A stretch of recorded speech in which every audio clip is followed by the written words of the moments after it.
Hello everyone, एक बार फिर से आप सभी का श्री आर्ट गली के यूट्यूब प्लेटफॉर्म पर स्वागत है। आप सभी लोगों के बीच में बिहार विद्यालय परीक्षा समिति के द्वारा जो टेट के आयोजन की जो नोटिफिकेशन है वो जारी कर दिया गया है और इसमें जो भी कैंडिडेट इच्छुक हैं आवेदन करने के लिए, तो आप सभी लोगों को इनके नोटिफिकेशन को जानना बहुत ही इम्पॉर्टेंट है। और आयोग सभी अभ्यर्थियों से इस बात की सूचना भी देता है कि आप लोग आवेदन करने से पहले आप लोग अपनी एलिजिबिलिटी और जो इस एग्ज़ाम के लिए रिक्रूटमेंट के लिए जो भी प्रोसेस होंगे वो आप सभी लोगों को जानना बेहद ही इम्पोर्टेंट है। तो हम लोग इस टॉपिक में बिहार टेट 2025 के कला अर्थात ललित कला के लिए जो भी इम्पोर्टेंट पॉइंटें हैं हम लोग देखेंगे और ये भी देखेंगे कि क्या आने वाली जो वैकेंसी है जिसको हम लोग TRE 4 के नाम से जानते हैं, उसमें क्या माध्यमिक स्तर पर ही ललित कला की वैकेंसी आती है या उच्च माध्यमिक स्तर पर भी कला की वैकेंसी आने की संभावनाएं हैं। तो उसके बारे में हम लोग डिटेल में चर्चा करेंगे। तो जो भी नए अभ्यर्थी हों या पुराने अभ्यर्थी हों बिहार टेट में आवेदन करने के लिए इच्छुक हैं, तो ध्यानपूर्वक अपनी इस सब्जेक्ट के अकॉर्डिंग अपनी जो भी स्पेसिफिक क्वालिफिकेशन और इम्पोर्टेंट पॉइंटें हैं कि हम लोग डिस्कस करेंगे। आप सभी लोग मेरे साथ साझा करिए, अपने प्रॉब्लम को मेरे साथ शेयर करिएगा। तो देखिए, ये विद्यालय जो परीक्षा समिति के द्वारा जो नोटिफिकेशन जारी किया गया है उसमें स्पष्ट शब्दों में जो उल्लेख किया गया है मैं आप सभी लोगों को समझाता हूँ। दोस्तों, नोटिफिकेशन में जिस बात को यहाँ पर इंक्लूड किया गया है कि 1 सितंबर 2025 के द्वारा प्राप्त निर्देश के आलोक में माध्यमिक कक्षाओं के लिए निर्धारित पाठ्यक्रम के अनुसार, देखिए जो पेपर फर्स्ट होगा आप सभी लोगों का, जो भी नए बच्चे हैं वो माध्यमिक स्तर पर होगी और जो पेपर 2 होता है वो उच्च माध्यमिक स्तर पर होती है। यहाँ पर कहने का तात्पर्य यह है कि पेपर फर्स्ट में जो माध्यमिक स्तर की जो नियुक्ति आप लोगों के देखने को मिलेगी उसमें कक्षा 9 से लेकर 10 तक के अभ्यर्थियों के लिए ये पेपर लिया जा रहा है और 11 और 12 के आवेदन करने के लिए, जिसको हम लोग PGT के नाम से जानते हैं, उसमें उच्च माध्यमिक के लिए आप लोगों को पेपर 2 क्वालिफाई करना होता है। तो सबसे इम्पॉर्टेंट पॉइंट यहाँ पर यह है कि जो माध्यमिक शिक्षा पात्रता परीक्षा टेट का आयोजन अभी तक जो भी बिहार के द्वारा किया जा रहा है, तो जो ललित कला की वैकेंसी आप लोगों को किस स्तर पर देखने को मिल रही है और जिस स्तर पर आप लोगों का टेट हो रहा है, तो आप सभी लोग समझने की कोशिश करिएगा कि उसके अंतर्गत वैकेंसी आएगी या नहीं आएगी। सबसे इम्पोर्टेंट पॉइंट ये देखना होता है। तो देखिए, यहाँ पर लिखा हुआ है कि टेट के आवेदन की जो प्रक्रिया है वो प्रारंभ हो चुकी है और इसके लिए सबसे महत्वपूर्ण पॉइंट यहाँ पर देखिए कि एक में जो है कि पात्रता परीक्षा के प्रश्न जो होंगे आप लोगों के ऑब्जेक्टिव अर्थात बहुविकल्पी होंगे। ख पर प्रत्येक प्रश्न 1 अंक का होगा और इसमें नेगेटिव मार्किंग नहीं होगा। बहुत इंपॉर्टेंट है, नेगेटिव मार्किंग नहीं होगा, 1 अंक का आप लोगों का प्रश्न होगा और प्रश्न जो होंगे वो बहुविकल्पी होंगे। इन सभी पॉइंटों को नोट करिएगा और जो इम्पॉर्टेंट पॉइंट होंगे उसी को हम लोग डिस्कस करेंगे।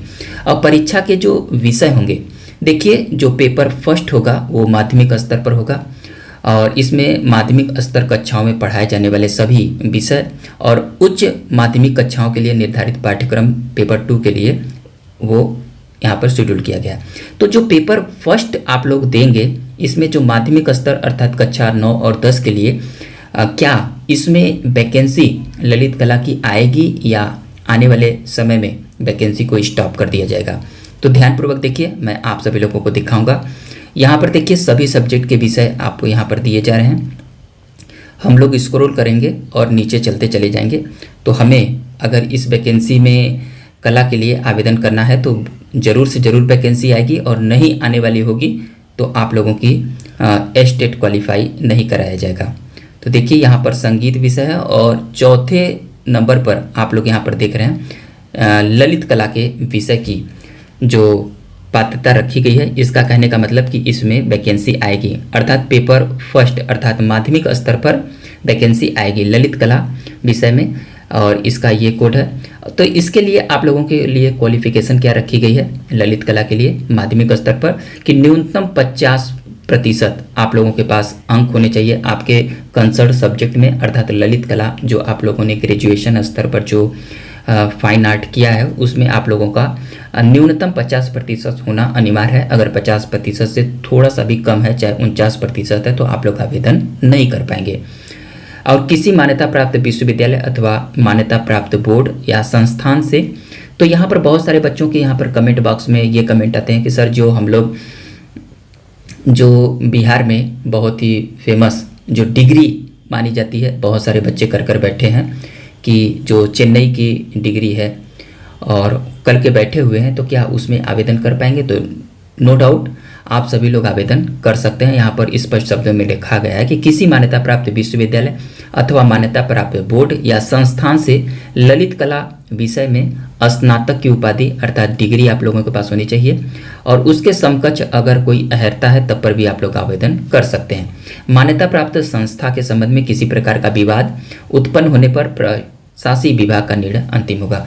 तो इस पर विवाद अगर किसी प्रकार की होती है या पहले प्राचीन में हुआ भी था तो उसको सुलझा लिया गया है। तो जो भी कैंडिडेट हैं जो भी किए हुए हैं चेन्नई की डिग्री को, तो वहाँ पर एक्सेप्ट कर लिया जाएगा।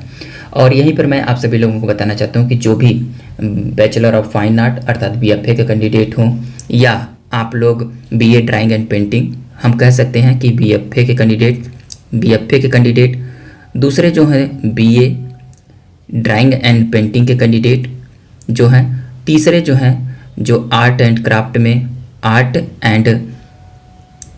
में अगर आप लोगों ने डिप्लोमा किया है तो भी आप सभी लोग यहाँ पर आवेदन कर सकते हैं। इस पॉइंट को आप लोग नोट करिएगा, ये बहुत इंपॉर्टेंट पॉइंट है, इसको आप लोग समझ लीजिएगा। इसके बाद आप लोगों की और भी क्या रिक्वायरमेंट होगी उसको हम लोग डिस्कस करेंगे। बहुत सारे बच्चों के सवाल होते हैं कि क्या सर हम लोगों ने फाइन आर्ट में तो किया है लेकिन यहाँ पर B.Ed का रिक्वायरमेंट है, तो अभी इस किसी प्रकार की B.Ed का रिक्वायरमेंट इसमें या कला में नहीं है, तो आप सभी लोग आवेदन कर सकते हैं। आप लोग ध्यान दीजिएगा। तो ये पॉइंट आप लोगों के सबसे इम्पॉर्टेंट एलिजिबिलिटी के परिप्रेक्ष्य में रही, आप लोग ध्यान दीजिएगा। मैं 2-3 शब्द ही समझाऊंगा आप लोगों की। सर्वप्रथम इसमें बैठने के लिए आप लोगों की एलिजिबिलिटी होनी चाहिए, मस्ट है। तो आप लोगों की एलिजिबिलिटी अगर निर्धारित है तो आप लोग आवेदन कर सकते हैं। नेक्स्ट पॉइंट पर अगर हम लोग डिस्कस करें पेपर 2 के संबंध में, जो पेपर 2 लिया जाता है इसमें जो होता है उच्च स्तर पर अर्थात 11-12 के कैंडिडेटों के लिए होता है। तो पेपर 2 में क्या आने वाली टाइम में वैकेंसी आएगी, अर्थात उच्चतर माध्यमिक स्तर 11 और 12 के अंतर्गत आप लोगों को पेपर लिया जाएगा। तो आप लोग ध्यान से देखिए, इसमें इस चार्ट में कहीं पर आप लोगों को मैंने देखा है, सर्च किया है कि जब तक से एस्टेट लिया जा रहा है इसमें उच्च माध्यमिक स्तर पर ललित कला की वैकेंसी नहीं आ रही है और आने वाले समय में भी कोई वैकेंसी की कोई संभावना नहीं है उच्च स्तर पर। तो आप सभी लोग अपने दिमाग से और दिल से इस बात को संतुष्ट हो जाइए कि उच्च स्तर पर बिहार में 11 और 12 में ललित कला की वैकेंसी नहीं आएगी, क्योंकि अगर उच्च स्तर पर वैकेंसी आनी होती तो आप लोगों का एस्टेट पेपर 2 लिया जाता। तो यहाँ पर किसी प्रकार की जिक्र नहीं है, तो आप लोगों को उच्च स्तर पर ललित कला की वैकेंसी नहीं आएगी, आप सभी लोग समझ चुके हैं। नेक्स्ट पॉइंट पर हम लोग डिस्कस करेंगे जो कि बहुत इंपॉर्टेंट है। नेक्स्ट पॉइंट आप लोग यहाँ पर देखिए, पेपर जो है इसमें पाठ्यक्रम आप लोगों को समझना इंपॉर्टेंट है पेपर फर्स्ट के लिए, और इसमें क्या एग्ज़ाम में किस प्रकार के क्वेश्चन पुटअप किए जा रहे हैं तो आप सभी लोग यहाँ पर वॉच कर सकते हैं। और 4 पॉइंट पर प्रश्न पत्र का जो पैटर्न है आप लोगों के सामने ये दिया गया है कि माध्यमिक शिक्षक पात्रता परीक्षा में पूछे जाने वाले प्रश्नों में 100 अंक निर्दिष्ट विषय वस्तु से होंगे। तो जो आप लोगों के 100 प्रश्न आएंगे इसमें टोटल तो आप लोगों के प्रश्नों की जो संख्या होगी 150 होगी, और 150 में 100 प्रश्न जो होंगे आप लोगों के संबंधित सब्जेक्ट से होंगे, और 50 प्रश्न जो आप लोगों के आएंगे वो शिक्षण कला एवं अन्य दक्षता से लिए जाएंगे। तो टोटल प्रश्नों की संख्या जो होगी 150 होगी, और एक प्रश्न जो होगा आप लोगों का 1 नंबर का होगा। तो आप लोग इसको ध्यान से समझ लीजिए। इसकी जो एलिजिबिलिटी निर्धारित की जा रही है, और इस प्रश्न पत्र को क्वालिफाई करने के लिए आप लोग इस चैनल पर जुड़कर अपनी एग्ज़ाम की प्रिपरेशन को और भी अच्छे से कर सकते हैं। नेक्स्ट पॉइंट पर अगर हम लोग डिस्कस करें, नेक्स्ट पॉइंट यहाँ पर देखिएगा कि अर्हता का जो भी यहाँ पर मानक रखा गया है वो आप लोगों को यहाँ पर वॉच करना होगा। मैं बहुत ज़्यादा समय नहीं लूँगा और आप लोगों को इसकी पीडीएफ चाहिए तो आप लोग इस वीडियो के डिस्क्रिप्शन में मेरे इंस्टाग्राम और टेलीग्राम का लिंक है, आप लोग वहाँ पर जुड़कर यहाँ पर देख सकते हैं। उम्र सीमा की अगर बात किया जाए तो यहाँ पर देखिए उम्र सीमा 2025 में यहाँ पर आवेदन करने के लिए क्या है कि न्यूनतम आयु आप लोगों की 21 वर्ष होनी चाहिए और आयु की गणना जो आप लोगों की जाएगी 1/8/2025 से ली जाएगी और इसकी मैक्सिमम आयु जो दी गई है आप लोग चाहे आरक्षित वर्ग के हों या अनारक्षित वर्ग के हों, पिछड़े वर्ग के लिए हैं, तो बिहार राज्य में जिस प्रकार से आयु की लिए छूट दी जाती है उस पॉइंट को यहाँ पर देखिए लिखा गया है कि अनारक्षित वर्ग के लिए 37 वर्ष, यहाँ पर देखिए जो अनारक्षित पुरुष वर्ग है 37 वर्ष, अनारक्षित महिला वर्ग जो है वो 40 वर्ष, पिछड़े वर्ग पुरुष और महिला के लिए 40 वर्ष, अति पिछड़ा वर्ग के लिए जो पुरुष महिला है 40 वर्ष, अनुसूचित जाति पुरुष महिला वर्ग के लिए 42 वर्ष और अनुसूचित जनजाति पुरुष महिला के लिए 42 वर्ष। ये आप लोग देख लीजिए यहाँ पर आवेदन करने से इम्पोर्टेंट पॉइंट।